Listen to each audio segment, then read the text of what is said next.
Berbicara tentang niat yang ikhlas berarti membahas suatu amalan hati yang paling berat untuk dilakukan seorang manusia. Karena besarnya dominasi ambisi nafsu manusia yang sangat bertentangan dengan keikhlasan dalam niat.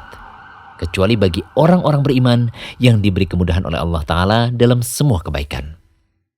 Termasuk penyimpangan niat yang banyak menimpa manusia dan menodai kesucian ibadah mereka, selain perbuatan riya, adalah terselipnya niat dan keinginan duniawi pada amal ibadah yang dikerjakannya. Penyimpangan ini penting untuk diketahui karena sering menimpa seseorang yang berbuat amal kebaikan, tetapi dia tidak menyadari terselipnya niat tersebut. Padahal ini termasuk bentuk kesyirikan yang bisa menodai bahkan merusak amal kebaikan seorang hamba. Allah Ta'ala berfirman, "Barang siapa yang menghendaki kehidupan dunia dan perhiasannya, niscaya kami berikan kepada mereka balasan pekerjaan mereka di dunia dengan sempurna. Dan mereka di dunia itu tidak akan dirugikan. Itulah orang-orang yang tidak memperoleh di akhirat kecuali neraka. Dan lenyaplah di akhirat itu apa yang telah mereka usahakan di dunia. Dan sia-sialah apa yang telah mereka kerjakan." Ayat yang mulia tadi menunjukkan bahwa amal soleh yang dilakukan dengan niat duniawi adalah termasuk perbuatan syirik yang bisa merusak kesempurnaan tauhid seseorang yang semestinya dijaga.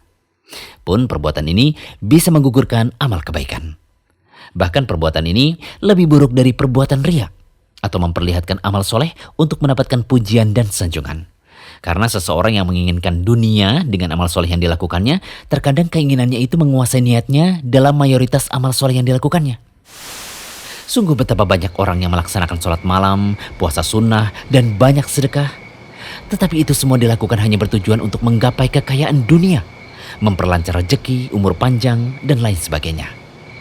Ibnu Abbas radhiyallahu anhu menafsirkan surat Hud ayat 15-16 tadi. Beliau mengatakan, barang siapa yang melakukan amalan puasa, sholat atau sholat malam, tetapi hanya ingin mengharapkan dunia, maka balasan dari Allah akan memberikan baginya dunia yang dia cari-cari, namun amalannya akan sia-sia atau lenyap di akhirat nanti. Karena mereka hanya ingin mencari dunia. Di akhirat, mereka juga akan termasuk orang-orang yang merugi. Perkataan yang sama dengan Ibnu Abbas ini juga dikatakan oleh Mujahid Ad-Dhahak dan selainnya. Qatadah pun mengatakan, barang siapa yang dunia adalah tujuannya, dunia yang selalu dia cari-cari dengan amal solehnya, maka Allah akan memberikan kebaikan kepadanya di dunia.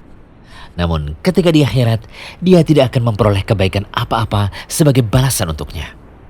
Adapun seorang mukmin yang ikhlas dalam beribadah, yang hanya mengharapkan wajah Allah, dia akan mendapatkan balasan di dunia dan akhirat sekaligus.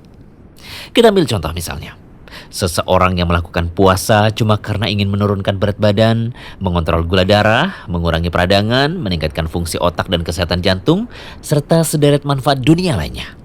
Bagaimana dengan niat semacam ini? Begini, puasa yang kita lakukan merupakan ibadah untuk mendekatkan diri kepada Allah. Oleh karenanya, adab pertama yang wajib kita perhatikan adalah memurnikan niat puasa agar ikhlas karena Allah semata. Bukan sekedar ikut-ikutan kebanyakan orang, gengsi atau pamer, bahkan cuma sekedar mencari hal-hal yang bersifat sementara. Seperti menurunkan berat badan, melatih diet, menyehatkan tubuh, dan berbagai efek lain yang nilainya rendah dibandingkan akhirat. Jika puasa diniatkan untuk mencari kenikmatan duniawi, maka pahala besar yang ada di sisi Allah akan lenyap. Tidak peduli apakah dia mendapatkan kenikmatan duniawi yang dia cari atau tidak. Allah Ta'ala berfirman yang artinya, barang siapa yang menginginkan keuntungan di akhirat, akan kami tambah keuntungan itu baginya.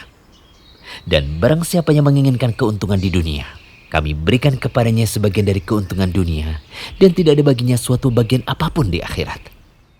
Oleh karena itu, kita wajib mengikhlaskan niat puasa dan semua ibadah hanya untuk Allah semata.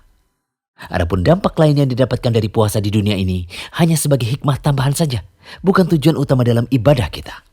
Jika kita meniatkan puasa kita hanya karena Allah semata, maka Allah akan sempurnakan pahala dan ganjarannya kelak di hari pembalasan nanti. Sebenarnya jika seseorang memurnikan amalannya hanya untuk mengharapkan ridho Allah dan ikhlas kepadanya, niscaya dunia pun akan menghampirinya tanpa mesti dia cari-cari. Namun jika seseorang mencari-cari dunia dan selalu menjadikan tujuan utamanya dalam beramal, memang benar dia akan mendapatkan dunia.